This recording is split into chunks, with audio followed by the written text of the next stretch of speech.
Ефремова Сардалана Петровна, я являюсь сотрудником ЯНИИС, отдел картофелеводства. Занимаемся мы селекцией картофеля и в данное время находимся на базе в городе Покровске, на базе картофелехранилища.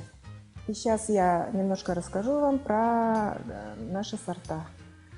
Селекция у нас началась в 1992 году, и за пройденное время у нас выведено несколько сортов, которые прошли районирование. Это наша якутянка, чисто местный сорт, и сорт северный. Так, якутянка является нашим местным сортом, то есть он выведен в наших условиях, в нашем институте, и является самым стабильным сортом. Он раннеспелый, период вегетации у него получается 55-65 дней. Также у нас 4 районированных сорта, то есть 3 районированных сорта. Это тулунский ранний, тоже ранний сорт, Вармас, и наш местный, тоже выведенный в нашей лаборатории, это сорт северный. Кроме этого, есть также у нас, мы занимаемся очень многими сортами, очень много сортов у нас адаптированных, привозных, которые являются в родительском питомнике, от которого начинается наша селекция. То есть мы их скрещиваем, получаем маленькие семена, и из этих семян уже идет наша селекция. Чтобы вывести один сорт, в среднем нужно от 12 до 15 лет. То есть вот эти сорта северные, наш якутянка, мы выводили в среднем где-то 12 лет примерно. Так, у нас вот здесь вот лежат 2 сорта. Вот этот вот якутянка, наш местный сорт, красно-клубневый. Мякоть у него белая, глазки среднеглубокие. И также это районированный тоже наш сорт, считается уже почти как местным, это Вармас. Происхождение у него идет он с Эстонии.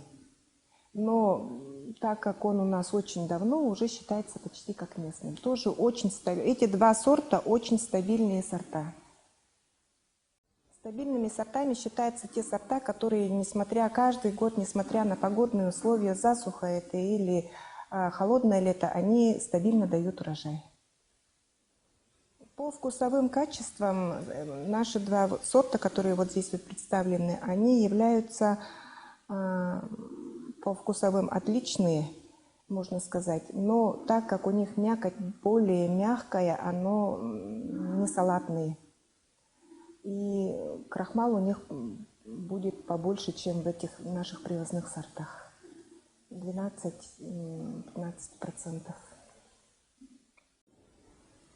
Ну да, конечно, вкусовые качества очень зависят от того, какая у вас почва. Если она истощена, не хватает каких-то микроэлементов, то и вкусовые качества сказываются на картофеле.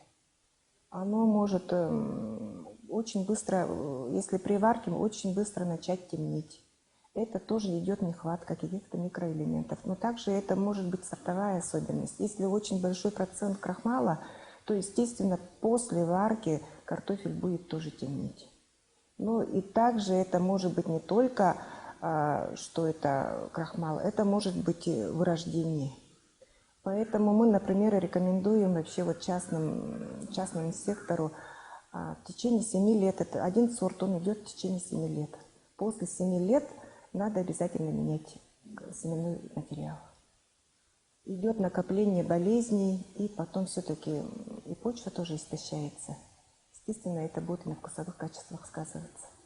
Брать, конечно, в специализированных хозяйствах, потому что мы занимаемся именно отбором семенного материала, а частные лица, они же не занимаются этим. Они просто взяли клубень, который, ну вот да, поменьше, то, что куриное яйцо, оно пошло на семенной, да, они не будут отбирать. А у нас идет все лето отбор. Мы и по кусту смотрим, чтобы картофель был не поражен. И уже когда начинаем копать вручную, у нас в основном селекция вся убирается вручную. То есть мы выкапываем, оставляем его в лунке, а потом уже проходимся и выбираем то, что получше. Смотрим по количеству клубней, по глазкам, по форме. И только после этого мы отбираем на семенной. То, что уже у кого клубней поменьше, ну и форма плохая, это все уходит на брак. Частный сектор, он этим, конечно, так не будет заниматься. Поэтому я рекомендую брать семенной материал в специализированных хозяйствах. Ну и хотелось бы сказать, если есть желание сменить семенной материал, то вам надо обратиться в ЕНИИС, лаборатории картофелеводства. Мы начинаем реализацию с середины марта. Вы обращаетесь сразу в ЕНИИС или же можете подъехать в Покровск. У нас здесь очень большое хранилище, где все это хранится. И по адресу Подгорная 2/6. Так, и насчет семенного материала хотелось бы сказать, чтобы приобретали в основном местные сорта, потому что в республику завозится очень много привозного картофеля, а вместе с ним завозятся и болезни. Та же самая фитофтора. Это все завезенные болезни, поэтому рекомендую приобретать местную селекцию, местные сорта. Вот эти отсеки представляют из себя закрома, где хранится элитный семенной материал. Ну, здесь могут быть разные овощи. В данном случае у нас хранится картофель. В советское время мы не раз слышали в передовых новостях о том, что в закрома Родины были заложено сколько-то тонн овощей, таких-то наименований. Вот одно из лучших овощехранилищ нашей республики.